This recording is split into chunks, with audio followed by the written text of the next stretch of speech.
Hi Palapots, I'm here. I want to ask you something that have you ever been in a group of friends where everyone seems close, loving and talking together, but somehow you feel that you're invisible? You are there. No one talks to you. No one asks about your opinion. No one asks about your thought. No one asking you like, how about you? Feels like whether you were present or not, it doesn't really matter to them. You start questioning in your head your place in that circle. That feeling is being called marginalized. So basically, marginalized means being pushed to the side, excluded, or not fully accepted within a group. Even though you are physically present, it is a small feeling, but it hurts deeply.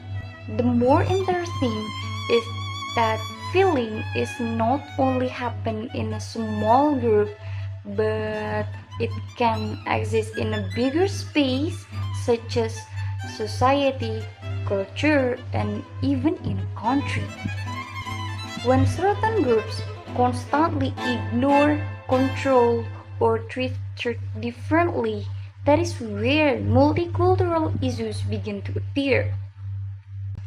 Did you know that movie, songs, and even poetry often carries a multicultural issues like this?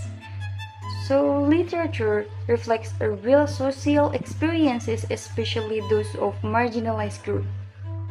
That is why poetry becomes a space where these experiences can be finally expressed. Now let's talk about one poem that captures this feeling really well, entitled If My Blackness Turns to Fruit by E. Isabel Miller. In this poem, the speaker addresses the America directly about his identity.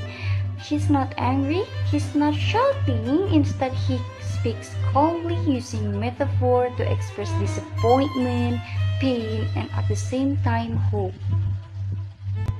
This approach is common in multicultural poetry where oppression is often shown through subtle emotions and symbols rather than the open conflict. What makes the poem even more powerful is how closely it connects to the poet himself. Miller is an African American poet whose writing is shaped by the real experiences of Black community in the United States.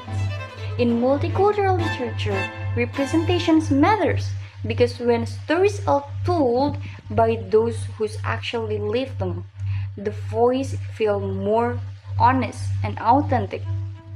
Through this poem, Miller is not speaking for others, but speaking from within his own identity.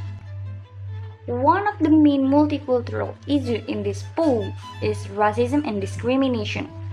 When the speaker says, "If my blackness turns to fruit, do not pull it from the vine." Black identity is shown as something natural and valuable, but the word pull suggests control, taking something before it is ready. This reflects a critical race theory explained that racism is not only about personal attitudes but about the system that limit how minority identities are allowed to exist. As Kimberly Crenshaw explained, racism works through structure of power, not just individual action. The poem is also point to structural oppression, especially through the image of prisons.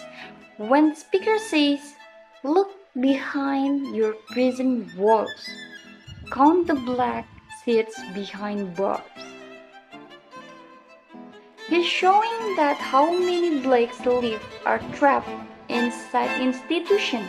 By calling them seats, reminds us that these are people with the potential dream and features that are never given the chance to grow. This idea connects to Michael Foucault's views of power, where institutions like prisons are used to control and discipline certain groups in society. At the same time, the poem is not only about suffering, it is also talk about identity and resistance. Stuart Hall explained that cultural identity is not fixed, but shaped by history and experiences. In this poem, Black identity is not silence or weak. Through the line, resistance comes and then grave. Resistance becomes a symbol of hope and renewal.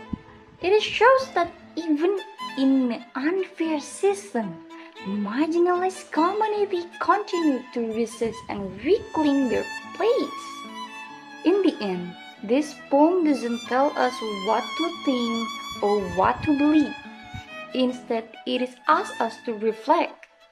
Through simple language and use a strong metaphor, if my blackness turns to fruit, help us understand how identity and power and unequal work in a multicultural society. It reminds us that multiculturalism is not just about different cultures exist together, but about who is heard, who is ignored, and who is allowed to grow freely.